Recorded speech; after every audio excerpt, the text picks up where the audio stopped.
یہ وصیت ایک ایسے باپ کی ہے جو فنا ہونے والا ہے۔ تمہاری تکلیف میری تکلیف ہے اور تمہاری موت میری موت، اس لیے مجھے تمہارے معاملات کی اتنی ہی فکر ہے جتنی اپنے معاملات کی۔ اسی لیے میں نے یہ تحریر لکھ دی ہے جس کے ذریعے تمہاری امداد کرنا چاہتا ہوں، چاہے میں زندہ رہوں یا مر جاؤں۔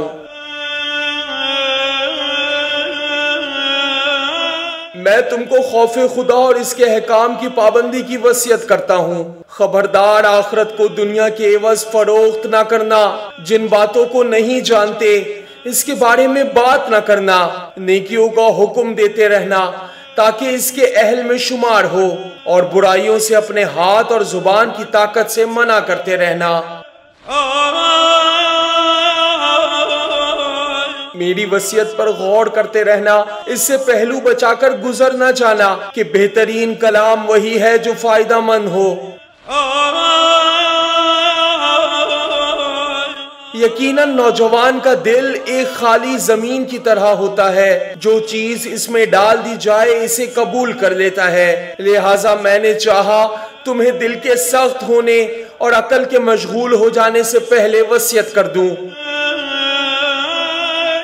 مجھے تمہارے بارے میں اتنی ہی فکر ہے جتنی ایک مہربان باپ کو اپنی اولاد کی ہوتی ہے۔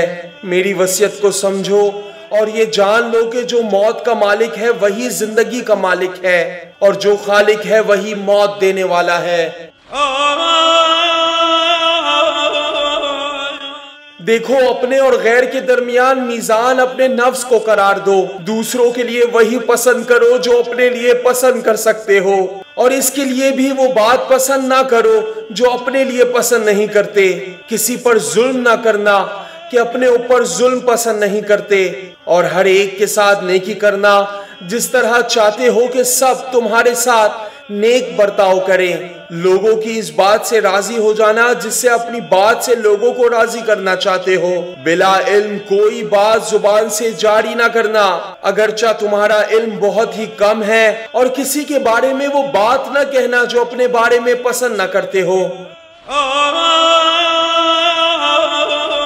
دنیا دار افراد صرف بھونکنے والے کتے اور پھاڑ کھانے والے درندے ہیں، جو ایک دوسرے پر بھونکتا ہے اور طاقت والا کمزور کو کھا جاتا ہے اور بڑا چھوٹے کو کچل ڈالتا ہے، اور سب جانور ہیں جن میں بعض بندھے ہوئے ہیں اور بعض آوارہ جنہوں نے اپنی عقلیں گم کر دیں۔